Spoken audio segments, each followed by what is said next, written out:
اللهم صل على محمد النبي الأمي وعلى آله وسلم تسليما وبعد فأعوذ بالله من الشيطان الرجيم بسم الله الرحمن الرحيم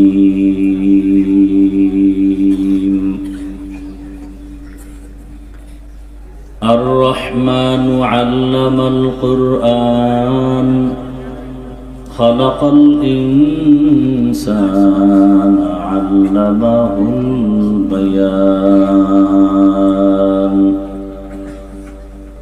وقال رسول الله صلى الله عليه وآله وسلم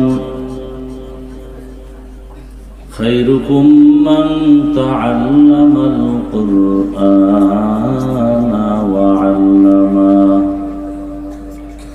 صدق الله مولانا العظيم وصدق رسوله النبي الأمي الكريم ونحن على ذلك من الشاهدين والشاكرين والذاكرين والحمد لله رب العالمين سبحانك لا علم لنا إلا ما علمتنا إنك أنت العليم الحكيم رب اشرح لي صدري ويسر لي أمري واحلل عقدة من لساني يفقه قولي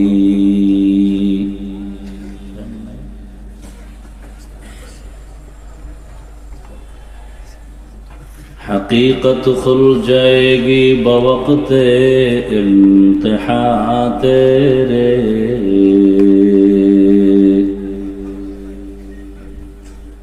حقیقت کھل جائے گی بوقت امتحان تیرے کہ سستی میں یا محنت میں گزاری زندگی تو نے کہ سستی میں یا محنت میں گزاری زندگی تو نے محمد نے آ کر کفر کو مٹایا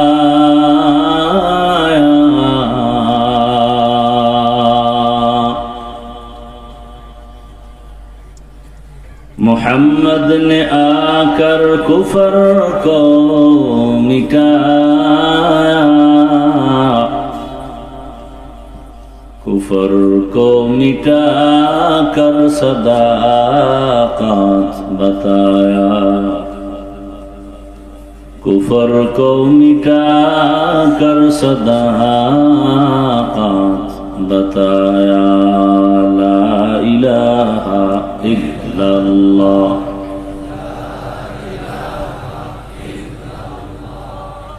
لا الہ الا اللہ لا الہ الا اللہ لا الہ الا اللہ لا الہ الا اللہ لا الہ الا اللہ لا الہ الا اللہ لا الہ الا اللہ لا الہ الا اللہ لا الہ الا اللہ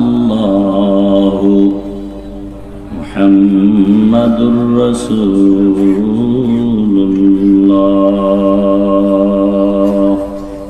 এই নয় গাছে কেন কোন কোন করে কেন এটা বন্ধ করো। মোহাম্মদ আলী খান দারুল উলুম মাদ্রাসা কর্তৃক আয়োজিত ইসলামী মহাসম্মেলন 1 ডিসেম্বর 2025 মহতি এ মাহফিলে উপস্থিত মোহতারাম সম্মানিত সভাপতি মুফতি সানোয়ার হোসেন সাইফি দামাত বারাকাতুহুম, প্রধান অতিথি জনাব এনামুল হক খান আরিফ সাহেব সহ অন্যান্য অতিথিবৃন্দ, হযরত উলামায়ে কেরাম, এলাকার বিভিন্ন স্থান থেকে আগত আল্লাহ পাকের আশিকিন, জাকিরিন, শাকিরিন, মুহিব্বিন, মুরব্বিয়ান এজম, কলিজার টুকরা আমার সমবয়সী যুবক বন্ধুগণ, স্নেহের ছোট ভাই, পর্দার আড়ালে মা বোনেরা, ভালো পাখা নাই, কি বাতাস করবো, ফ্যান দাও, টেবিল ফ্যান নাই।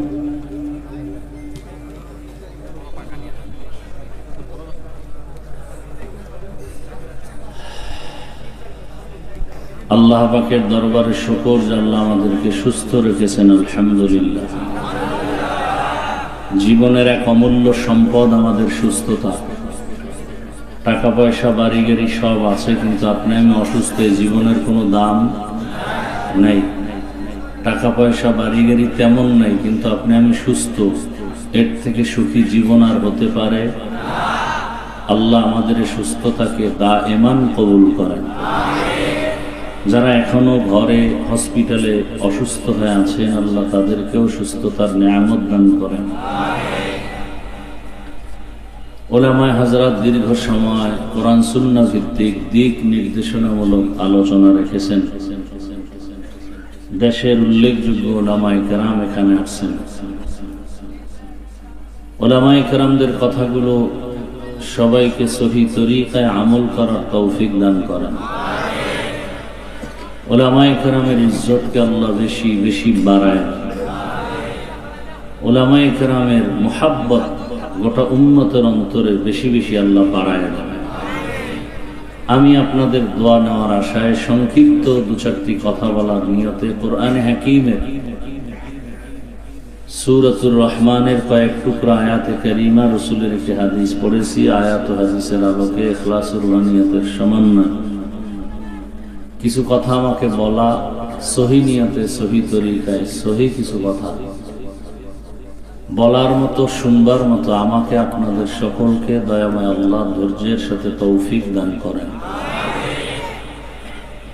আর রহমান, রহমান হলেন তিনি, খালাকাল ইনসান, মানুষ সৃষ্টি করলেন যিনি, আল্লামাল কুরআন, কোরআন শিক্ষা দিলেন যিনি, রহমান হলেন তিনি, মানুষ সৃষ্টি করলেন যিনি, রহমান হলেন তিনি, মানুষকে বয়ান শিক্ষা দিলেন যিনি।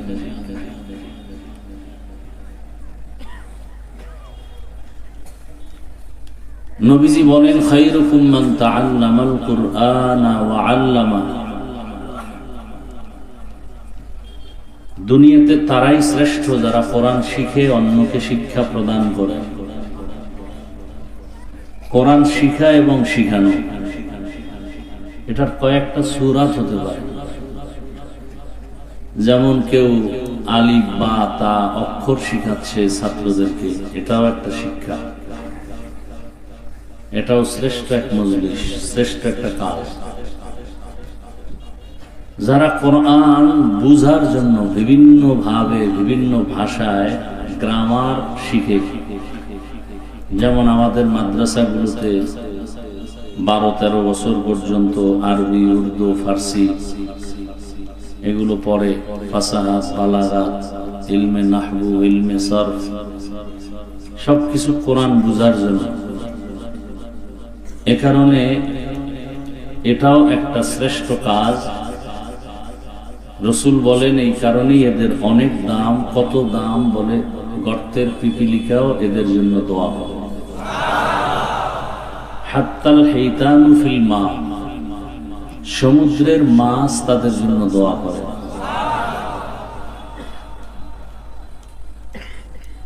আমরা যে বয়ান শোনাচ্ছি কোরআন হাদিসের, আর আপনারা শিখতেছেন, এটাও শ্রেষ্ঠ কাজ। মূলত কোরআন হাদিসের কথাই তো হবে। জীবনটা কিভাবে সাজাবে, দুনিয়ার লাইনে, পরকারের লাইনে, কিভাবে আপনার সংসার সাজাবেন, পরিবার সাজাবেন, সমাজ সাজাবেন, রাষ্ট্র সাজাবেন, সব বিষয় আল্লাহর কোরআনে কি সমাধান দেওয়া আছে? ভালো করে বুঝার চেষ্টা করবেন। কোরআনে শুধু মরার পরের খবর আছে, দুনিয়ার লাইনে কিছু আছে? আপনার জীবনের প্রত্যেকটা সেক্টরে আল্লাহর দিক নির্দেশনা দেওয়া আছে কোরআন এবং হাদিসের মাধ্যমে। শুধু একটা দিক থেকে কোরআন, হাদিস এবং ইসলামটা দুর্বল, সেটা হলো রাষ্ট্রের ব্যাপারে ইসলাম, কোরআন, হাদিসে কিছু নাই। হ্যাঁ, তো যারা বলেন যে ইসলামে রাজনীতি নেই বা রাজনীতির মধ্যে ধর্মকে টানবেন না, তার মানে রাজনীতি আলাদা, ধর্মের সাথে কোনো সম্পর্ক নাই, তাহলে তারা কি বুঝাইল? যে ইসলাম, কোরআন, হাদিস সব দিক থেকে পরিপূর্ণ, রাষ্ট্রের ব্যাপারে, রাষ্ট্রনীতির ব্যাপারে কোরআন শরীফ সাইলেন্ট, ইসলাম সাইলেন্ট, দুর্বল। দুর্বল বলে নাই, কিন্তু কথার দ্বারা প্রমাণ হয় না দুর্বল। এতে ইমানের ঘাটতি আছে না নেই? আমার ইমানের কথা হলো আমি দুর্বল কোরআন মানি না, আমার ইমান হলো আমি দুর্বল ইসলাম মানি না। আমি যে ইসলামটা মানি এবং আমি যে কোরআনটা মানি, এটা পারফেক্ট এবং পাওয়ারফুল। মানুষের জীবনের প্রত্যেকটা সাইড এখানে দিক নির্দেশনা দেওয়া আছে এবং নির্ভুল, নির্ভেজাল এবং সর্বোচ্চ চিরন্তন কল্যাণমুখী নীতি নির্ধারণ করেছে ইসলাম। অকল্যাণ কিছু নাই। দুনিয়ার মানুষ নিজেরা গবেষণা করে পরিবার নীতি প্রণয়ন করেছে, সমাজনীতি, অর্থনীতি, রাষ্ট্রনীতি, পৌরনীতি, এই সব নীতির মধ্যে পাওয়ারফুল, পারফেক্ট এবং চিরন্তন কল্যাণমুখী নীতি ইসলামের নীতি। দুনিয়ার বানানো মানুষের পরিবার নীতির মধ্যে সংশোধনী লাগে, লাগে না? লাগে না? সংবিধান কেন বারবার সংশোধন করবে? আল্লাহর কোরআনের সংবিধান কোনো পরিবর্তনশীল নয়। যারা বলবে লাগবে, তোর কলবের, তোর জীবনের পরিবর্তন লাগবে, কোরআনের না। দেখেন আল্লাহ যত নীতি দিয়েছেন, একটাও যদি ভুল হয়, একটা ভুল, কয়টা? একটা ভুল আমাকে ধরায় দেন, আমি এখন দাড়ি কেটে ফেলব, এখন আমি ঘোষণা দিব আল্লাহ নেই, কোরআন নাই, কিচ্ছু নেই। কারণ আমাদের সবকিছুর মূলে কোরআন। কোরআন ভুল মানি সব ভুল, কোরআন ঠিক মানি সব ঠিক। একটা ভুল বের করে দেন কোরআন থেকে, এখন দাড়ি কেটে ফেলবো, নামাজ বাদ, রোজা বাদ। চাপাবাজি করবেন না, ধরায় দেন। আমি এখন সব জায়গায় একটা ওয়াদা করাইতেছি যুবকদেরকে, এখানে ওয়াদাটা করাতে চাই। ওয়াদা তো ওয়াদাই, ছুরি আসবে গলায়, কিন্তু ওয়াদা লঙ্ঘন হবে না। সেটা হলো, এখানে বহু আল্লাহর বান্দা আপনারা আছেন, আমরা আছি, ঠিক মতো নামাজ আদায় করি, দাড়ি রাখি, রোজা রাখি, পর্দা করি না। তার মানে কি সে নামাজের বিরোধী? না। সে আল্লাহ মানে না, রসুল মানে না, ইসলাম মানেন না, মানেন। বাবার সাথে সন্তানের ঝগড়া হয় না? হয় না। তার মানে বাবারে কেউ গালি দিলে মেনে নিবে? সে তো কলারটা ধরে বলবে, এই বেয়াদব। আমি বাবার সাথে তর্ক করি, ঠিক আছে, কিন্তু আমার বাবার অপমান করবি, এটা মেনে নেওয়া যাবে না। সেই ওয়াদাটাই করাবো। আপনি নামাজ পড়তে পারেন না, আমি আপনাকে বুঝাবো। আপনি রোজা রাখতে পারেন না, আমি আপনাকে বুঝাবো। এটাই ইসলাম। কিন্তু আপনার সামনে কেউ নামাজের বিরোধিতা করবে বা ইসলামকে খাটো করবে, এই সুযোগটা দিবেন না। এই ওয়াদা শুধু এতটুকু, যদি কেউ ইসলামকে ছোট করতে চায়, ওর কলারটা ধরে ফেলবেন আর বলবেন, এই রাধুনির বাচ্চা। কির বাচ্চা? রাধুনির বাচ্চা। ওর মা রাধুনি না? হ্যাঁ, কঠিন গালি দেওয়ার দরকার নাই, শালীন গালি। রাধুনির বাচ্চা, এটা গালি না, একটা সুন্দর কথা। শুনতে শোনা যায় গালি, আসলে কি গালি? রাধুনির সন্তান। আমার মা রাধুনি না? সবার মা রাধুনি না? রান্না করে না? গৃহিণী না? গৃহিণী। এই রাধুনির বাচ্চা, নামাজ পড়ি না ঠিক, দাড়ি রাখি না ঠিক, চেষ্টা করতেছি, কিন্তু আমার আল্লাহকে, রসুলকে, ইসলামকে খাটো করবি, তোর চামড়া তুলে ফেলবো। কি পারবেন? যদি পারতেন তো স্টেজে আলেমের সাথে বেদবি করে আপনারা তাকায় থাকেন কেন? আপনারা মোয়া চাবান না মজা লন? আলেমকে যখন বলে, আলেম তো কোরআন দিয়ে কথা বলে, হাদিস দিয়ে কথা বলে। রাষ্ট্রনীতি যদি কোরআনে না থাকে বলবো না, কাউকে বলতেও দিব না। এটা ওয়াজের প্যান্ডেল না রাজনীতির প্যান্ডেল? তো এই প্যান্ডেলে রাজনীতির নেতারা আসে কেন আর বক্তব্য দিয়ে ভোট চায় কেন? এটাতে কোনো সমস্যা নাই। আর আল্লাহর কোরআন দিয়ে যদি রাষ্ট্রনীতির ওয়াজ করে, এটা সমস্যা। আপনারা যদি সবাই বলতেন, এই নেতা সাহেব আপনার দাড়ি নেই, টুপি নাই, নামাজ নাই, আপনি ভোট চাইতেছেন পচা রাজনীতির, কিন্তু আলেমকে বাধা দিবেন না, খবরদার। কারণ আলেমের দ্বারা আমরা আল্লাহকে চিনছি, ইসলাম চিনছি, কালেমা শিখছি। অতএব আমাকে গালি দেন, আলেমকে গালি দিবেন, আপনার এখানে জনতার সামনে বিচার হবে, তারপর আপনার ছুটি। একদিন ধরতেন গোটা দেশ ঠান্ডা হয়ে যেত, কোনো বেয়াদবি করার সাহস পেত না। আল্লাহ হেদায়েত দান করুন। নামাজ পড়েন না এজন্য বুঝাবো, দোয়া করব, কিন্তু নামাজের অপমান কেউ করবে এটা মেনে নিবেন? ইসলাম ঠিক মতো আমল করতে পারেন না, ঠিক বুঝাবো হাসি মুখে, পাও ধরে। ইসলামকে অপমান হতে দিবেন না। ইসলামের উলামায়ে কেরাম এদেরকেও অপমান করতে সুযোগ দিবেন না। আমার কথাটা কি কোনো দলীয়? হ্যাঁ, আমি ইসলামের সাপোর্ট করতেছি, ইসলাম আমার মূল। আপনি আওয়ামী লীগ, বিএনপি কি দল করেন এটা আমার জানার দরকার নেই, ওটা আপনার ব্যক্তিগত ইমানের বিষয়, সেক্ষেত্রে আপনাকে বুঝাবো। কিন্তু আমার ইসলাম জীবনের আসল, আমার কোরআন আমার আসল। এখানে কারোর সাথে কোনো আপোষ নাই, কোনো ছাড় নাই। আউল বাউল ফাউল। বাউল মানে কি? বাউল শব্দের অর্থ জানেন? হ্যাঁ না, গুগলে সার্চ দেন না। বাউল শব্দের অর্থ হলো উন্মাদ, পাগল। গুগলে সার্চ দেন, বাউল শব্দের অর্থ হলো উন্মাদ, পাগল। বুঝেন নাই? আর বাউল শিল্পী লেখে সার্চ দেন, দেখবেন যাযাবর জাতি।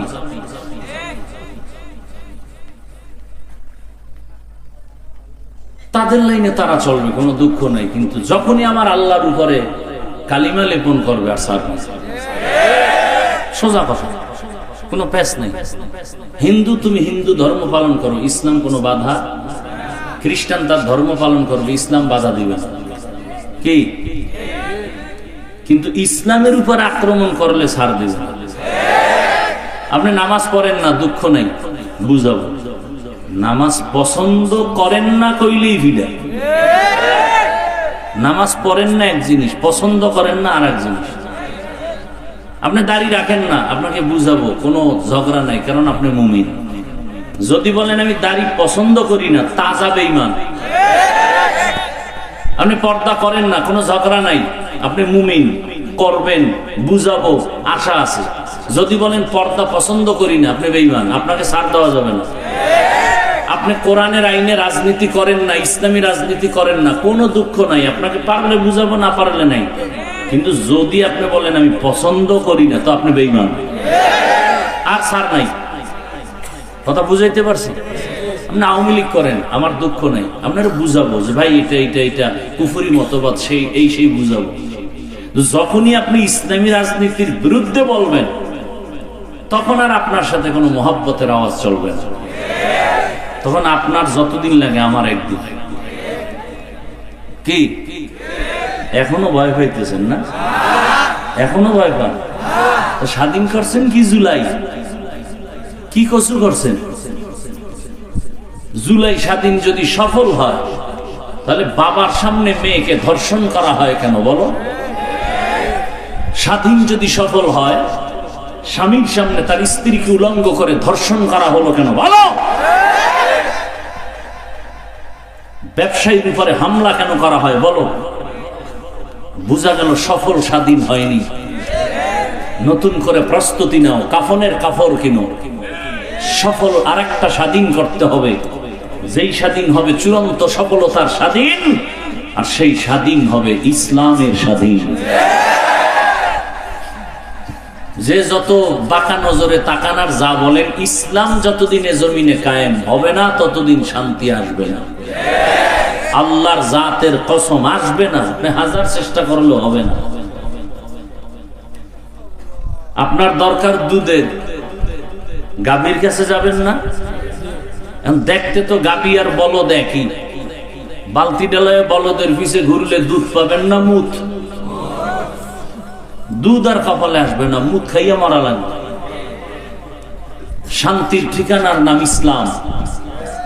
পৃথিবীতে আর কোনো ঠিকানায় শান্তি নাই, একমাত্র ইসলাম। ইসলামে কোনো দুর্নীতি নাই, জুলুম নাই, মিথ্যা নাই, অত্যাচার নাই, আঘাত আক্রমণ নাই, গালাগালি নাই, এর নাম ইসলাম। কি আছে ইসলামে? বলে দুইজন দেখা হলে কি দাও? সালাম। মানে কি? শান্তি। এ তো শান্তি শুরু। দেখা হলেই সালাম, তার মানে বেগানাকে সালাম দেওয়া যাবে না, জায়েজ নাই। কারণ হ্যাঁ শান্তি হবে না, হবে অশান্তি। উল্টো পাল্টা সালাম দিলে অশান্তি। বেগানাকে সালাম দেওয়া যাবে না। মায়েরে সালাম দিবা, সালাম দেয় না, চাচতো বোন রে দেয়, মামতো বোন রে দেয়, না লাগলেও দেয়। বউরে সালাম দেয় না, হজরতে বেআইনের সালাম দেয়। হারাম, জায়েজ নাই। যাকে সালাম দিলে মোহাব্বতের কেন্দ্র করে ফিতনা হবে, সেখানে সালাম দেওয়া জায়েজ নেই। অপবিত্র কাজে সালাম দেওয়া যাবে না। বৈধভাবে আপনি যাকে দেখবেন তাকে সালাম দিবেন। আল্লাহ তো সালাম শান্তি। ইসলাম কি বলে? এই বড় সাহেবরা ছোটদেরকে মায়ার নজরে দেখবা, এটা ইসলাম। ছোটরা বড়দেরকে মায়ার নজরে দেখবা, এটা ইসলাম। সব বড়রা যদি ছোটদেরকে মায়ার নজরে দেখেন, কোনদিন বড়রা ছোটদের উপরে জুলুম করবে না। সব ছোটরা যদি বড়দেরকে সম্মানের নজরে দেখেন, কোনদিন ছোটরা বড়দের সাথে বেয়াদবি করবে না। দেখেন না, নুরানির ছাত্র কি বুঝে, কিন্তু মুরব্বি দেখলে সালাম দেয়, জোতা সোজা করে দেয়। কারণ ও মাদ্রাসায় গিয়েই শিখছে বড়দের সাথে আদব রক্ষা করো, সালাম দাও। মাকে সালাম দেয়, বাবাকে সালাম দেয়। মুরব্বি দেখলে রাস্তা সাইড করে দাঁড়ায়, এর নাম আদব, এর নাম ইসলাম। ও জীবনে কোনোদিন বড়দের সাথে বেয়াদবি করবে না, ছোট থেকে শিখতেছে।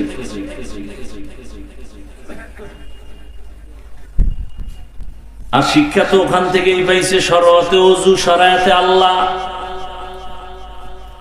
একই অক্ষর স্কুলে গিয়া যখন পড়ছে তখন শিখছে শরআতে ওয়াজাগর, শরআতে আপা। ঠিক নেই? মাদ্রাসার ছেলে আম্মুকে বলে, আম্মু ওযু কি কয়? আজান দিলে ওযু করা লাগে, পবিত্র হওয়া যায়। বলে আম্মু শরআতে আল্লাহ, আল্লাহ মানে কি? বলে তোরে যিনি বানাইছেন, কথা বলাইতেছেন, সূর্য দেখো, আকাশ দেখো, এর মালিক আল্লাহ। স্কুলের বাচ্চাকে আম্মু কি? এটা একটা সাপ, যারে পায় তারে মারে, গরম। ওই ভাবনাটা ভিতরে আসা মাত্রই সুকেশ ভাঙে, গেলাস ভাঙে, প্লেট ভাঙে। মাদ্রাসার ছেলেরা ভাঙে? ভাঙে। একই অক্ষর। এখানে এসে শিখলো ওযু, ওখানে গিয়ে কি শিখছে? এটা কেন? বলে বাসে লেখা আছে ধূমপান নিষেধ, আছে না? এরপর কেউ ধূমপান করে? করে মানে টাকা না থাকলে ধার করে টানে। কন্ট্রাক্টর, হেল্পার, ড্রাইভার নিষেধ করলে ধোঁয়াটা আমার দিকে মারে, আর বলে আমার বাবার টাকা দিয়ে গুড় আনি। তোর কি? এই বিড়ি পান করার গোষ্ঠী, এদের পাশে দাঁড়াইলে নামাজি না হওয়ার কায়দা হয়েছে, আছে না? নাই?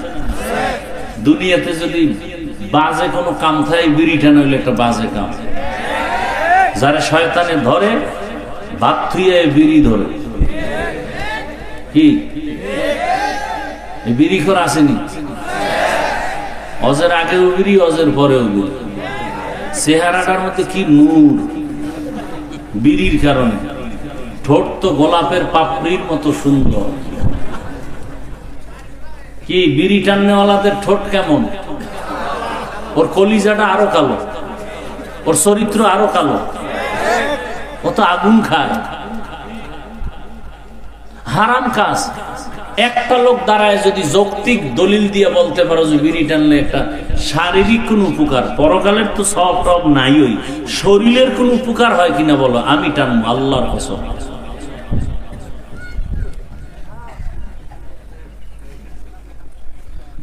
হ্যাঁ, আসলে জন্মগত যেটি চরিত্র অভ্যাস খারাপ, এটা ফিরানো কঠিন।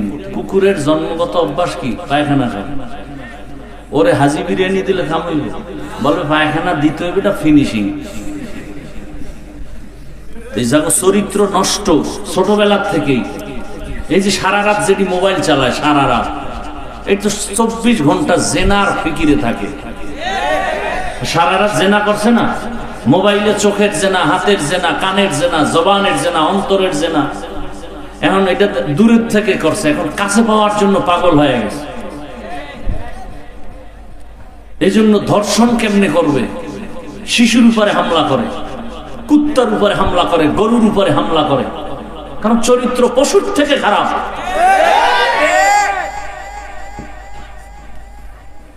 আল্লাহ হেদায়েত দান করুন। মরেও তো বিদায় নিতে পারে না, ধাপ করে নাই। বিষয় কি? মরণ অস্ত্র তো অল টাইম গলায় তাবিজ বানাইছে। বাইক, দৃশ্যমান মরণ অস্ত্রের নাম বাইক। কি কয় এলাকায়? হুন্ডা। এই যুবকরা বলো তো, বাস, ট্রাক, অন্যান্য গাড়ি আর বাইকের তুলনায় গড়ে মানুষ মরে কোনটার অ্যাক্সিডেন্টে? জানো এটাই মরবে, তো ঘর থেকে মায়ের থেকে বিদায় নিয়ে যাও না কেন? আর ভালো কাজে যাও না, যাও তো আকাম করতে। ভালো কাজে গেলে তো না বরকত হইতো। বাইক টেলে তো দৌড় দিছ, আকাম করবি। তো বিদায় নিয়ে যাই ঘর থেকে, যে আর না তোমার সাথে বিদায় নেওয়ার টাইম পাবো না, কখন গাড়ির নিচে হুন্ডা সহ চলে যাই বলা যায় না। জানে মরবে তাড়াতাড়ি, এরপর এটা নিয়ে মরে। মায়ের সাথে গালি, আমার বাইক কিনে দাও, তাড়াতাড়ি মরতে হবে, দুনিয়ায় বেঁচে থেকে লাভ নেই। আর যে যে যৌতুক ঘরেরা আছে, এক বিয়ার উপটৌকন হিসাবে বলে একটা বাইক দাও। খায় পায়খানা, নাম দিছে উপটৌকন, হাদিয়া। যৌতুক হালাল না হারাম? যৌতুক যারা দেয় ওরাও জালেম, যৌতুক যারা নেয় ওরাও জালেম। এদের মতো ডাকাত, এদের মতো ইতর, এদের মতো ফকিন্নির বাচ্চা দুনিয়াতে আর কেউ নেই। এরা থার্ড ক্লাসের ফকিন্নি। যারা যৌতুক খায়, যারা দেয়, সবগুলো জাহান্নামী। এবং ওই সংসারে কোনোদিন শান্তি হবে না, হবে না, হবে না। যুবক কয়, আমি তো নিয়ত করছি খামু না, কিন্তু আব্বাই তো মান্নত করে বলেছে ওই পায়খানা খাবেই। আল্লাহ হেদায়েত দান করুন। হায় হায়, রাগ করতেছেন আপনারা? এই কথাগুলো বলি কি আপনার সাথে আমার দুশ্মনী আছে? বরং দিল খুলে মোহাব্বতে বলি যে আপনারা ফিরে আসেন জান্নাতের পথে। আমিও জান্নাতে যেতে চাই, আপনাদেরকেও নিতে চাই। আল্লাহ আমাদের সহি বুঝ দান করে। আমরা বক্তা হইছি ঠিক, মানুষ হতে পারি না। মানুষ হওয়া বড় কঠিন জিনিস। কাকে বলে মানুষ? আল্লাহ সূরার শুরুতে বলেন, আর রহমান আল্লামাল কুরআন খালাকাল ইনসান। জমিনের মধ্যে আল্লাহ মানুষকে সৃষ্টির শ্রেষ্ঠ মর্যাদা দিয়া পাঠাইছেন। পাঠাইয়া মর্যাদা দেন নাই, মর্যাদার সিদ্ধান্ত ফাইনাল করে এরপরে পাঠাইছে। আল্লাহর কাছে মানুষ বড় দামি। নূরের সৃষ্টি ফেরেশতারাও দামি না, আগুনের সৃষ্টি জিনেরাও শ্রেষ্ঠ না। আল্লাহ পাক মাটির সৃষ্টি মানুষকে সৃষ্টির শ্রেষ্ঠ মর্যাদা দান করেছেন। মানুষ জমিনে আল্লাহ পাঠানোর পর তোমার এই শ্রেষ্ঠত্ব আর সম্মান নিয়ে যেন বেঁচে থাকতে পারো এবং তোমার সম্মানের সাথে যেন তুমি কবরে যেতে পারো, হাসরে উঠতে পারো। আল্লাহ পাক ওই সম্মান ধরে রাখার জন্য দুইটা ব্যবস্থা দিয়েছেন। কয়টা? এক ব্যবস্থার নাম ব্যক্তি, আর একটা ব্যবস্থার নাম হলো কিতাব। ব্যক্তিদের মধ্যে শ্রেষ্ঠ ব্যক্তি হলেন রাহমাতুল লিল আলামিন, আর কিতাবের মধ্যে শ্রেষ্ঠ কিতাব হলো কোরআনুল কারীম। ব্যক্তিদের মধ্যে শ্রেষ্ঠ, হালকা আসতে, ব্যক্তিদের মধ্যে শ্রেষ্ঠ কে? এই মাত্র বলছি, কিন্তু 1 মিনিট হয়নি, এটা বলতে কষ্ট হয়। ব্যক্তিদের ভেতরে শ্রেষ্ঠ রাহমাতুল লিল আলামিন, কিতাবের মধ্যে শ্রেষ্ঠ হলো কি? কোরআনুল কারীম। রহমতের নবী হলেন শ্রেষ্ঠ ব্যক্তি। কেমন শ্রেষ্ঠ? কিয়ামত পর্যন্ত আর কোন ব্যক্তির প্রয়োজন হবে না। মুহাম্মদের আদর্শ যারা ফলো করে চলবে তারা দুনিয়াতেও বাদশাহ, পরকালেও বাদশাহ। ১,৫০০ বছর পরে আজ এই ময়দান সাক্ষী। দীর্ঘ সময় সেই জহুর থেকে মানুষ এখানে হাজির, আসর থেকে হাজির, উলামায়ে কেরাম বয়ান করতেছেন। একটু নাস্তার আয়োজন নাই, আসা যাওয়ার গাড়ি ভাড়াও দেওয়ার কোনো চিন্তা নাই, বসার কোনো বিছানাও ভালো নাই, এরপরও আপনারা চুপ করে বসে আছেন। এতগুলো মানুষ দুনিয়ার লাইনে এক জায়গায় জমা করতে গেলে কত পেরেশান, নিয়ন্ত্রণের জন্য কত পুলিশ র্যাব লাগে। এখানে কোনো নিয়ন্ত্রণের জন্য প্রশাসন নাই। অন্য দুনিয়ার মজলিস এমন হতে গেলে কত খানা দেওয়া লাগে, নাস্তা দেওয়া লাগে। এখানেও কোনো টেনশন নাই। ১,৫০০ বছর পরে এতগুলো মানুষ কোন ব্যক্তির হুকুম ছাড়া, খাওয়ানোর চিন্তা ছাড়া, ঘুমের চিন্তা ছাড়া নীরবে চুপচাপ বসে আছে মাটির মধ্যে, ধুলা বালুর মধ্যে। এটা কেমন করে সম্ভব? মদিনাওয়ালার আদর্শ মানলেই সম্ভব। স্পষ্ট দলিল, এটাই ইসলামের পরিচয়, এটাই শান্তির মজলিস। ইসলাম পারে, এটা আর কেউ পারে না। গরিব একটা সন্তান বাড়ি কই জানে না, মসজিদের ইমামতির মুসাল্লায় দাঁড়ায়া আল্লাহু আকবার বলে হাত বাঁধে, পেছনের এমপি সাহেব হাত বাঁধে। এ কথা বলা যাবে না, তুই গরিব, তোর কথা আমি কেন হাত বাঁধবো? ও যখন রুকুর মধ্যে যায়, পেছনের হাজারো হাজারো মানুষ রুকুতে যায়। ও যখন বসে সবাই বসে, ও যখন দাঁড়ায় সবাই দাঁড়ায়। এটা দুনিয়ার কোন সরকারেও পারে না, ইসলামের দ্বারাই সম্ভব। দিনিয়াল ইসলাম দীনু মাওকাহু আরজু কুফরানান আফওয়ান ইনদাহু মুক্তাদায়া নবিয়ুন ওয়া সাহবুহু নুজুমুন লিল হিদায়া ফি জামাহু। ইসলাম ছাড়া শান্তি কেউ দিতে পারে না। শান্তি আর সম্মানের জন্য আল্লাহ পাঠাইলেন রহমতের নবীকে মক্কা নগরীতে। এমন নাপাক সমাজ, বাবা তার কন্যাকে গলা টিপে জ্যান্ত দাফন করে মেরে ফেলে, নারী আর পুরুষ একত্রিত হইয়া উলঙ্গ বাইতুল্লাহর দেওয়ালটারে তাওয়াফ করে, প্রদক্ষিণ করে। এতটা খারাপ সমাজ। রহমতের নবী আসছেন, আল্লাহর নবী সবার সাথে সুন্দর আচরণ শুরু করলেন। সবাই গালি দেয়, নবী সবার সাথে হাসি মুখে কথা কয়। কেমন মায়ার নবী আমার! জীবনে একটা মিথ্যা কথা বলেন নাই, গালি দেন নাই। হাজারো গালি শুনছেন, গালির জবাবও দেন নাই।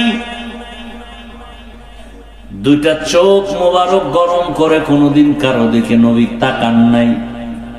নবীজি যদি চোখ গরম করে কারো দিকে তাকায়, সাথে সাথে পুরিয়া ছাই হয়ে যাবে। রহমতের নবীর চোখের মধ্যে এত পাওয়ার লাগানো। রহমতের নবী আমার আম্মা জান আয়েশা রাদিয়াল্লাহু আনহা বলেন, নবীজির ঘাম আমি বোতলে ভরে রাখতাম আর আতর হিসাবে ব্যবহার করতাম। রহমতের নবী এমন দয়ার নবী, রহমতের নবীর চেহারাটার দিকে একটা নজর দিলেই কলিজা ঠান্ডা হয়ে যেত। 7 দিনওয়ালা না খাওয়া ব্যক্তির ক্ষুধা মিটে যেত। এমন মায়ার নবী আমার। দ্বিতীয় আর একজন ব্যক্তি পাবেন না যে জীবনে মিথ্যা বলে না, গালি দেয় নাই। রহমতের নবী এত দামি। ওই মায়ার নবীর আদর্শ দীর্ঘ 40 বছর পর্যন্ত নবী শুধু ব্যবহার, সুন্দর আচরণ। কাউকে বলে না নামাজ পড়ো, রোজা রাখো, জিকির করো। 40 বছর পর আল্লাহ তাআলা দ্বিতীয় ব্যবস্থা কোরআন নবীর কাছে দিলেন। নবীর কাছে আসা মাত্র দাওয়াতে নবী নেমে পড়লেন। নবী দাওয়াত দেন, তোমরা সবাই এক আল্লাহর উপর ঈমান আনো, লা ইলাহা ইল্লাল্লাহ তুফলিহুন। যদি লা ইলাহা ইল্লাল্লাহ বলো, তোমার জন্য জান্নাত ওয়াজিব হয়ে যাবে। মান ক্বালা লা ইলাহা ইল্লাল্লাহ ফাদাখালাল জান্নাহ। ও আবু হুরায়রা ঘোষণা দিতে বলো, যে বলবে লা ইলাহা ইল্লাল্লাহ সে জান্নাতি হয়ে যাবে। ভাইরা আমার, রহমতের নবী দাওয়াত দিতেছেন, এখন নামাজ, এক আল্লাহর ইবাদত। এতদিন নবী দাওয়াত দেন নাই, কোনো দুশমন নাই। এখন দাওয়াত শুরু হয়ে গেল, দুশমনিও শুরু হয়ে গেল। রহমতের নবী দাওয়াত দিতেছেন, সব আপন লোকেরা বাঁকা হয়ে গেল। কেমন বাঁকা? হাতের মুষ্টির মধ্যে পাথর নিয়ে কয়, রে মুহাম্মদ, যদি বলতে পারো আমার হাতের মুষ্টিতে কি আছে, আমি এখন কালেমা পড়ব। নবী বলেন, আবু জাহাল চাচা, আপন চাচা না, ডাক নাম চাচা। আবু জাহাল রাসূলের আপন চাচা না। ডাক দিয়া বলে, চাচা বলতে পারলে কালেমা পড়বেন? বলে হ্যাঁ। কয় আমি তো বলতে পারবো না। কেন ভাতিজা পারবো না? কয় আমি গাইবের মালিক না। গাইবের মালিক কে? قُلْ لَا يَعْلَمُ مَنْ فِي السَّمَاوَاتِ وَالْأَرْضِ الْغَيْبَ إِلَّا اللَّهُ। হে রাসূল, জানায় দেন, আসমানের বাসিন্দারা কেউ গায়েব জানে না, জমিনের বাসিন্দারা কেউ গায়েব জানে না। কে জানেন? ইল্লাল্লাহ, একমাত্র কে? কেউ জানে না, কেউ জানে না। ইল্লাহ, হ্যাঁ জানে আল্লাহ। আল্লাহ পাক তার কুদরতি ক্ষমতায় যেইভাবে গায়েব জানে, এই ক্ষমতায় দুনিয়ার কেউ গায়েব জানে না। কেউ যদি ধারণা করে আল্লাহ ছাড়া আরো কেউ গায়েব জানে, ধারণা করার নাম শিরক। যারা ধারণা করবে তাদের নাম মুশরিক। আমান ইউশরিক বিল্লাহ ফাকাদ হারামাল্লাহু আলাইহিল জান্নাহ। যারা শিরিকের গুনাহ করবে তাদের জন্য জান্নাত হারাম। নবী বলেন, আমি বলতে পারি না, তবে একটা ইশারা দেয়, এই চাচা আবু জাহালের হাতে কি আছে একটু আওয়াজ দে তোরা। সাথে সাথে পাথরগুলো কালেমা পড়া শুরু করলো। আবু জাহাল পাথরগুলো মাটির মধ্যে ফেলে বলে, ভাতিজা তুমি জাদুকর, আমি আগে জানতাম না। কপাল বড় খারাপ। রহমতের নবী এক আল্লাহর ইবাদতের বয়ান করেন, তাওহীদ, এক আল্লাহকে মানো। আলা লাহুল খালকু ওয়াল আমর, সৃষ্টি যার, হুকুম চলবে তার। আল্লাহ ছাড়া কারো আইন চলবে না, কারো বিধান মানা যাবে না, কারো হুকুম মানা যাবে না। আসমানের মালিক কয় আল্লাহ, বলেন। জমিনের মালিক কয় আল্লাহ, তাহলে আইন চলবে দুই আল্লাহর, কয় আল্লাহর? এক আল্লাহর আইন চলবে। রিজিক দেয় কয় আল্লাহ? এক আল্লাহর খানা খাইয়া এক আল্লাহরে সেজদা দিবা, বটগাছে কেন, মাজারে কেন, কবরে কেন? সম্মান দেয়ার মালিক কয় আল্লাহ। ওই এক আল্লাহ যদি সম্মান দেয়, সে আল্লাহকেই তো তুমি সম্মান দিবা। ওই এক আল্লাহ যদি তোমার খানা দেয়, খাইয়া লইয়া শক্তিটা সে এক আল্লাহর পক্ষে ব্যয় করবা। আল্লাহর দেওয়া খাইয়া কুফরি মতবাদের পেছনে কেন শক্তি ব্যয় করো? গণতন্ত্র রক্ষায় জীবন আমরা দিয়ে দিব। গণতন্ত্র আবিষ্কার করেছে আব্রাহাম লিঙ্কন।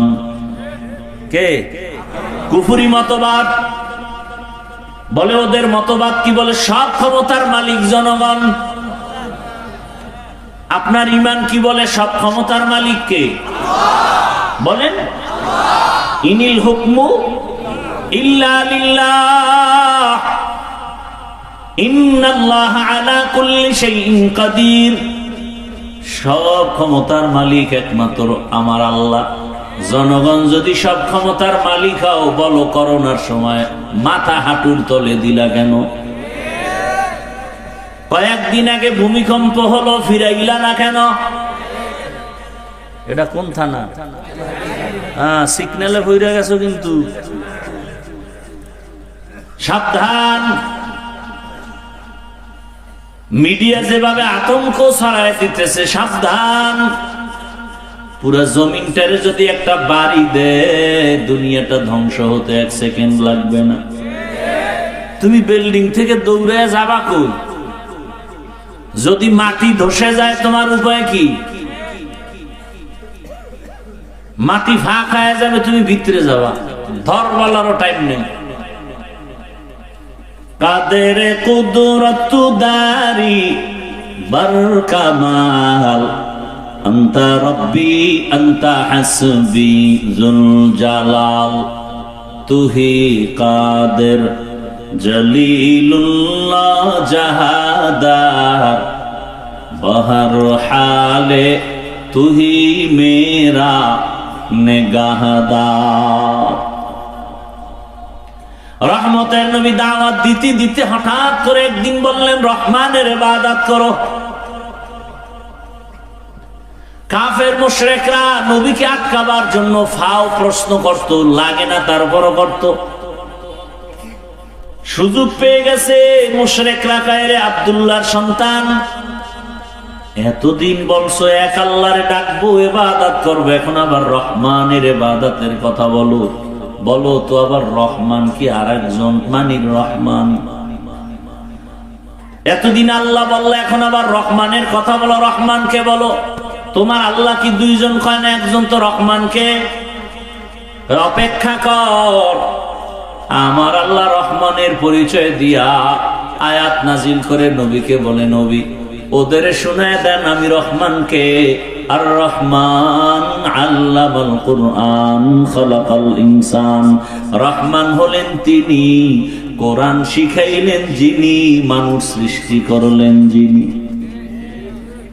রহমান হলেন তিনি যিনি আগে কোরআন শিখাইছেন, তারপরে মানুষ সৃষ্টি করেছেন। প্রশ্ন বড় জটিল। আমরা তো সৃষ্টি হয়েছি আগে, তারপরে কোরআন শিখলাম। আর আল্লাহ কয় না, আমি আগে কোরআন শিখাইছি, পরে মানুষ সৃষ্টি করেছি। বাস্তবতা পুরোটা উল্টা। ও মালিক, উল্টা বললেন কেন?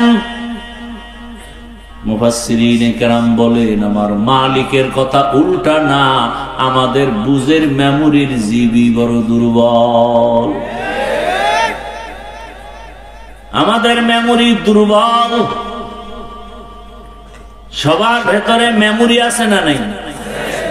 দেখতে কালার সব এক, কিন্তু জিবির মধ্যে মাপজব আছে।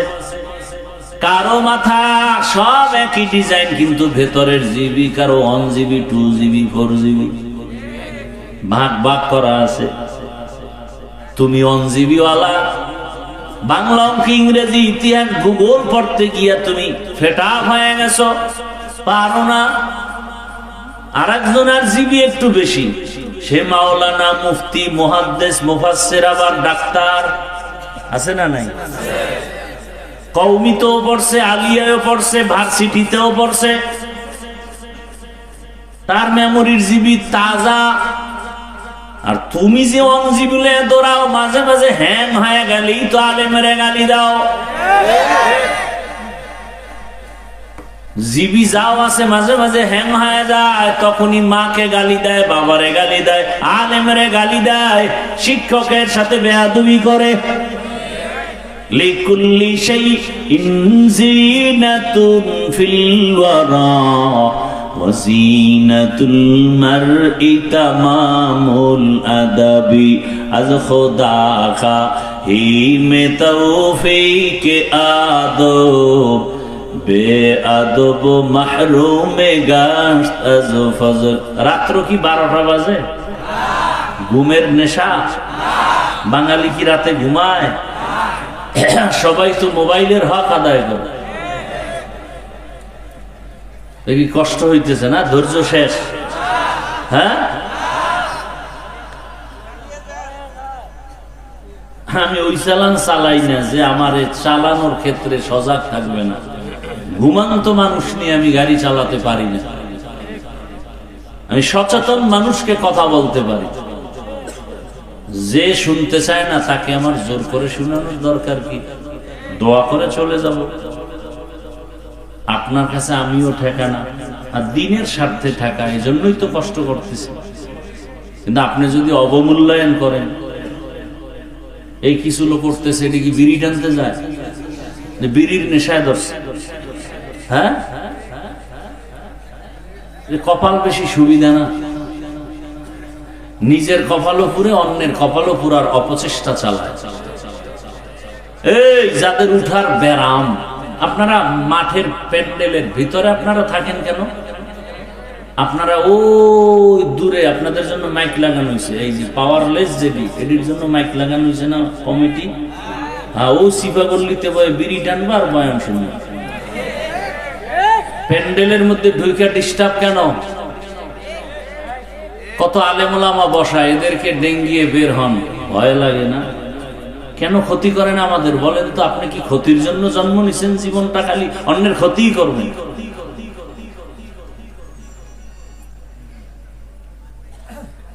আল্লাহ হেদায়েত দান করুন। কপালে হেদায়েত না থাকলে কি করা? হেদায়েতের মালিক কে? কোন বান্দা? মান ইয়াহদিল্লাহু ফাহুয়াল মুহতাদ ওয়া মান ইউদ্লিল ফালান তাজিদা লাহু ওয়ালিয়াম মুরশিদা। আল্লাহ তাআলা বলেন, হেদায়েত যাকে দিব সে পেয়ে যাবে, যার কপাল খারাপ ও পাবে দূরের কথা, হেদায়েত পাওয়ার মুর্শিদও পাবে না, পথ প্রদর্শকও পাবে না, কোন মুরব্বী পাবে না। আল্লাহ বলেন, আমি এমন রহমান, আগে কোরআন শিখাইছি, পরে মানুষ বানাইছি, আগে মানুষ বানাই নাই। ও মালিক, উল্টা বললেন কেন? মুফাসসিরিনে কেরাম জবাব দিয়া বলেন, আল্লাহর কথা ঠিক। বলে তা কেমন? বলে দুনিয়াতে যত মানুষ, আল্লাহর কাছে এই মানুষ জান্নাত পাবে না। আল্লাহর কাছে একদল মানুষ জান্নাত পাবে, সেই মানুষ এই মানুষ না। বলে এই মানুষ কারা? বলে এরা বংশগত মানুষ।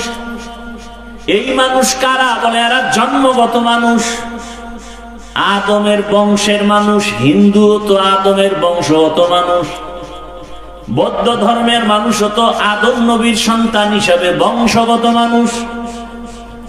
বংশগত পরিচয় জান্নাত পাওয়া যাবে না। এ কারণে স্বয়ং আদমের সন্তান কাবিলও জান্নাত পাবে না। নূহ নবীর সন্তান কেনান জান্নাত পাবে না। ভালো করে বুঝো,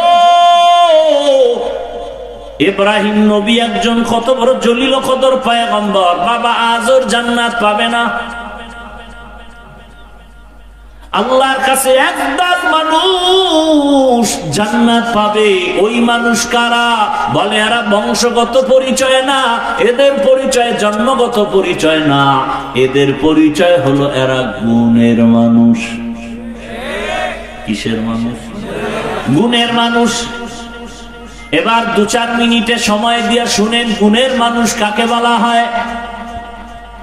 বুঝার জন্য একটা মূলনীতি মনে রাখবেন।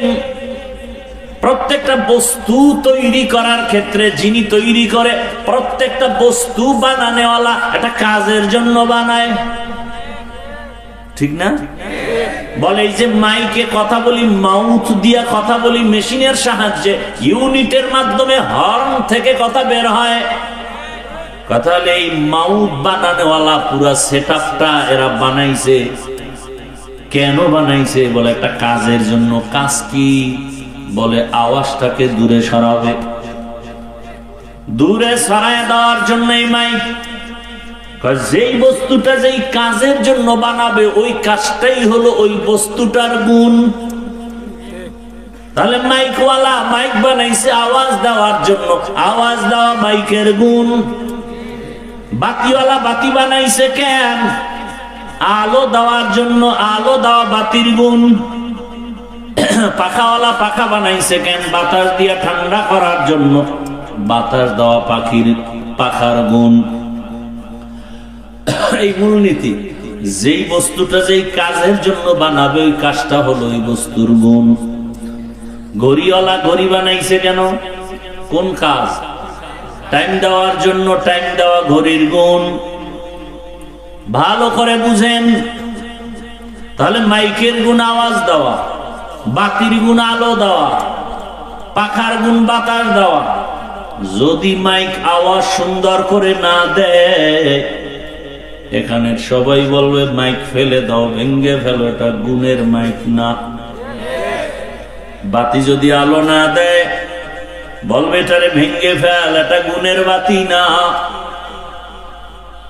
যেই বস্তু যেই কাজের জন্য বানানো হয়, কাজ হলো বস্তুটার গুণ।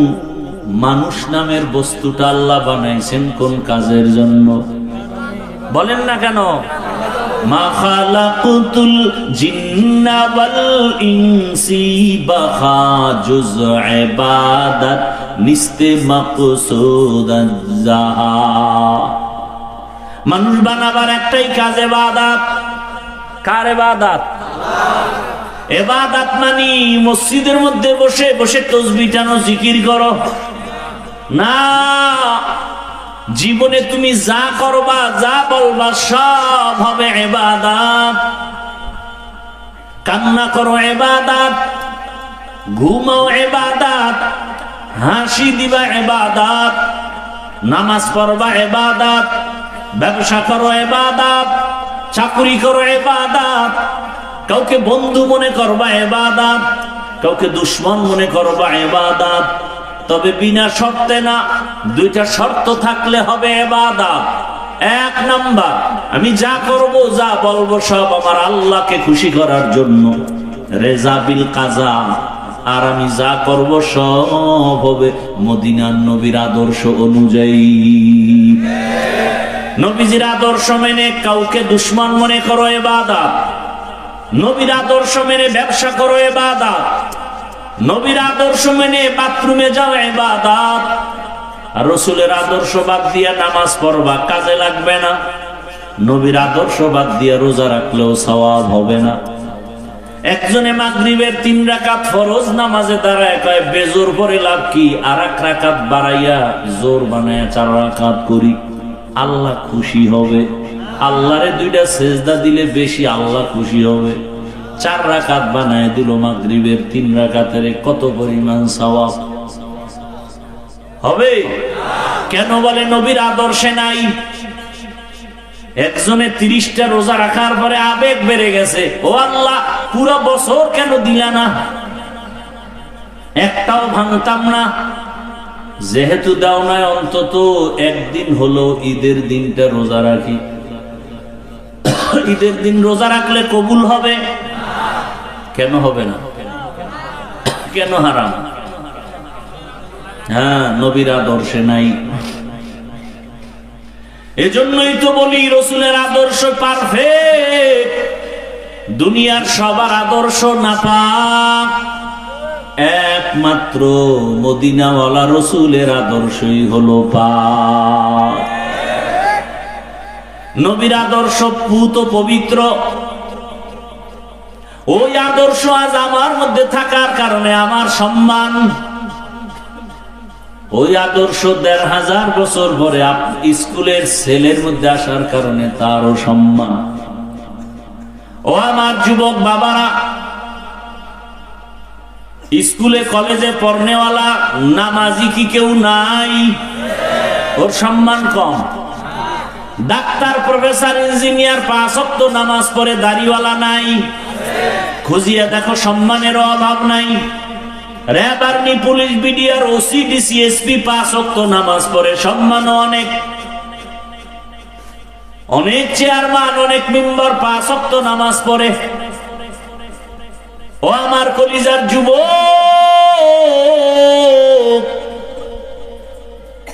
তোমার জেনারেল লাইনের ছেলেটা যদি স্কুল কলেজে পড়ে নামাজ পড়ে, তুমি তোমার বিবেক দিয়ে জবাব দাও, তোমার কপালে কার বরদোয়া লাগছে? তুমি পারো না কেন?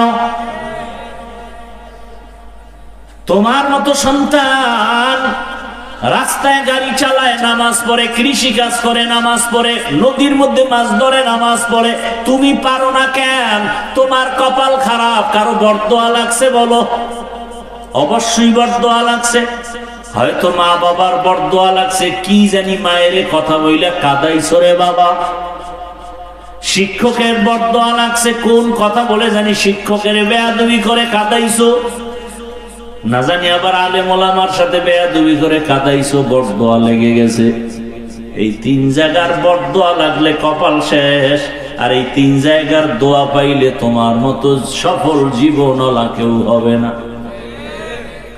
ডাক্তার জাকির নায়েকের এত সুনাম কেন? একজন হোমিওপ্যাথিক ডাক্তার। কে জানে তার বাবা কে, কে জানে তার মা, কে জানে তার বাড়ি কই। গোটা দুনিয়া তাকে চিনে ফেলেছে সম্মানের মহাব্বতে, টাকার কারণে না, ক্ষমতার বাহাদুরিতে না। একজন হোমিওপ্যাথিক ডাক্তারের এত সুনাম, অবশ্যই ৩ জায়গার দোয়া লাগবে। মা বাবার দোয়া, শিক্ষকের দোয়া, ওলামায়ে কেরামের দোয়া। এই ৩ জায়গার দোয়া নিয়ে ডাক্তার হও, কসম আল্লাহর, সর্বোচ্চ সম্মান তোমার হবে এই দেশে। এই ৩ জায়গার দোয়া নিয়ে তুমি ইঞ্জিনিয়ার হও, সর্বোচ্চ সম্মান। ৩ জায়গার দোয়া নিয়ে তুমি প্রফেসর হও, সম্মান। আর এই ৩ জায়গার কোন এক জায়গায় যদি বেয়াদবি করে ডাক্তারও হও, তাসলিমা নাসরিনের মতো জুতার বাড়ি খাইয়া দেশ থেকে পালায় যেতে হবে। এমন পালান পালাবা যে লাশটাও জমিনে আর আসার কোন সম্ভাবনা নাই। হেদায়েতের মালিক আমার আল্লাহ। এতক্ষণ আমি আপনাদের কথা শুনাইলাম, কতটা কষ্ট হয় আমি বুঝি, কিন্তু একবারও বলি না আমার মতো হুজুর হও, টুপি লাগাও। ও এলাকার মা বোনেরা, আপনার সন্তানকে ডাক্তার বানাবেন, ইঞ্জিনিয়ার বানাবেন, প্রফেসর বানাবেন, এসপি, ডিসি, ওসি বানাবেন, তবে দাবি আমার ছোট, একটা বেয়াদব বানাবেন না। আপনার সন্তানের ব্যবহারে কোনোদিন যেন আলেম কষ্ট না পায়, শিক্ষক কষ্ট না পায়, মা বাপ কষ্ট না পায়। আওয়ামী লীগ করে কিন্তু বেয়াদবি করে না, এখনো সে শান্তিতে আছে না নাই? বিএমপি করে, কারো উপরে জুলুম করে নাই, বেয়াদবি করে নাই, শান্তিতে আছে না নাই? মাদ্রাসায় টাকা পয়সা দান করে, হুজুরদের সাথে সম্পর্ক এখনো আরামে আছে। আল্লাহ দেখায় দেয় নবীর আদর্শই হলো শান্তির ঠিকানা। হুজুর হইলেই শান্তি, এটা কি কোনো গ্যারান্টি আছে? না। আমি হুজুর হইয়া যদি নবীর আদর্শ মতো না চলি, কপাল আমারটাও শেষ হয়ে যাবে। আর তুমি হুজুর না হইয়া জেনারেল লাইনে থাইকেও যদি নবীর আদর্শে নামাজ পড়ো আর কলেজে পড়ো, তোমারও দেখবা শান্তি আর সম্মান। ঢাকা কলেজে কত ছেলেরা ক্লাসে যায়, মাথায় পাগড়ি, বড় দাড়ি, বড় জামা, মনে হয় মসজিদের খতিব।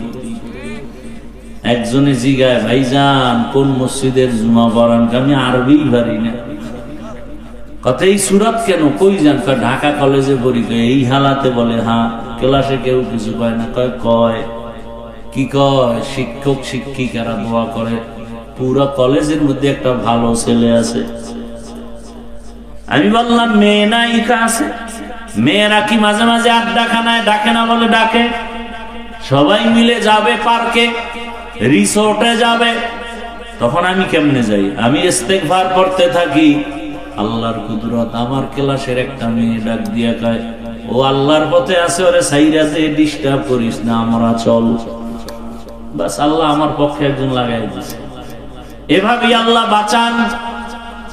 আপনি যদি নিয়ত করেন আমি হালাল খায়া মরবো, নাইলে না খায়া মরবো, হারাম খাবো না, একটু কষ্ট হলেও দেখবেন হালাল দরজা খুলে গেছে। আপনার তো সেই একই নেই, বরং মোটামুটি খাইয়াও আল্লাহরে গালি দেয়। শুকর নাই। এরে আম্মা জানেরা, আপনাদের মতো কত মা কত বোন এই এলাকায় আছে, এখনো পর্দা করে, নামাজ পড়ে, মোবাইলে সময় নষ্ট করে না, স্বামীর মাল খেয়ানত করে না। আপনারা কেন পারবেন না? এই স্টেজের ভেতরে কয়েকটা ছাত্রের মাথায় পাগড়ি দিলাম, এরা কোরআনে হাফেজ। এদের মা বাবার জীবনটা কতই যে ধন্য। আপনি যদি একটা কোরআনওয়ালা ডাক্তারের মা হইয়া কবরে যেতেন, আপনি যদি আপনার সন্তানটাকে কোরআন পড়াইয়া ইঞ্জিনিয়ার বানাইয়া কবরে যেতেন, আপনার জীবনটা ধন্য। আপনার সন্তান ডাক্তারিও করত, রোগীও দেখত, কোরআন তেলাওয়াত করত, নামাজ পড়ে মা বাবার জন্য দোয়া করত। এমন একটা ডাক্তার বানায় যান, সুনামও হবে, দোয়াও হবে। এখনো সময় আছে, তওবা করেন। মনটাকে আমার আল্লাহর দিকে ঘুরাইয়া মনে মনে বলেন, হে আল্লাহ, জীবনে মনের আশা পূরণ করতে গিয়ে কত গুনাহ করেছি। ও আল্লাহ, আর গুনাহ করব না, নামাজ ছাড়বো না, বেপরদায় চলবো না, মা বাবার দোয়া নিয়ে চলবো, স্বামীর মাল হেফাজত করব, মোবাইলে সময় নষ্ট করব না। ও আমার কলিজার যুবক বাবা, জীবনে তো কম দাড়ি কাটলা না, কম বেপরদায় চললা না, পার্কে কম দৌড়াইলা না, সারা রাত মোবাইল তো কম চালাইলা না, এখনো কি আশা মিটে নাই? আর কতবার দাড়ি কাটলে তোর আশা পূরণ হবে? কতবার পার্কে গেলে আশা পূরণ হবে? কত রাত মোবাইল চালাইলে তোর আশা পূরণ হবে? এবং এটাও বল, তোর হায়াতের বাকি আছে কয়দিন? এমন একটা দিন নাই গাড়ির নিচে, পানির নিচে, ঘুমের বিছানায় যুবকের লাশ নাই। আজরাইল আইসা যদি দেখে গানের তার লাগানো। আজকে একজনে দেখাইলাম গো, মাদ্রাসার লাইনে একটা ছাত্র, ছোট বাচ্চা, তাহাজ্জুদ পড়তে গিয়া মরে গেছে। দেখেন না? গতকালকের মনে হয় ঘটনা, পরশুদিন তাহাজ্জুদে দাঁড়াইছে ছাত্ররা, 2 রাকাত পড়ছে মনে হয়, এরপরে ওই নামাজ অবস্থায় ঢলে পড়ে গেছে, ছোট বাচ্চা। আর আপনার ছেলে আস্তা একটা পুরুষ, নামাজ পড়ে না, সালাম দিতে পারে না, আর নুরানি পড়ে, ছোট বাচ্চা, হেফজখানায় পড়ে।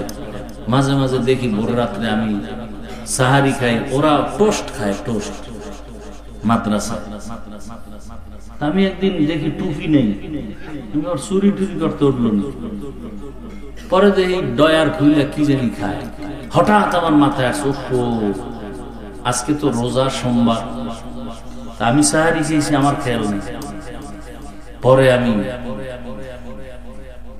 দুপুরবেলা মাদ্রাসায় এসে খবর নিলাম হেফজখানায় ভোর রাত্রে উঠছে কারা। শুনলাম প্রায় 30 জন রোজা রাখছে টোস্ট খাইয়ে। এই ভোর রাত্রে আরে ভাত দেবে কে? মাদ্রাসায় 300-400 ছাত্র, বাবুর্চিরা পাকাইতে পাকাইতে বেতাল, সাহারি কে পাকাইবে? কেউ পারবে না। কারণ ওরা, আমি কোনোদিন বলিও না, ওরা নিজেরা টোস্ট খায়, বিস্কুট খায়, মুড়ি খায়, খায় রোজা রাখে। পরে বললাম সাহারি যেহেতু দিতে পারবেন না, অন্তত ইফতারির খরচটা সব আমার, 12 মাস সব ছাত্র। কোনোদিন বলি না যে আমি রোজা রাখি তোরা রাখ, কোনোদিন বলি না। আর আপনার ছেলে বুড়া ভাম রমজানে রোজা রাখতে পারেন, চেহারা নষ্ট হয় না। কুলাঙ্গার বাফে কয় চেহারা নষ্ট হয় না। তো সারা রাত মোবাইলে আকাম কইরা যে চেহারা শেষ হইছে, এবার কোন মেডিসিন দিয়া ভালো করবা? কুলাঙ্গার বাবা জান।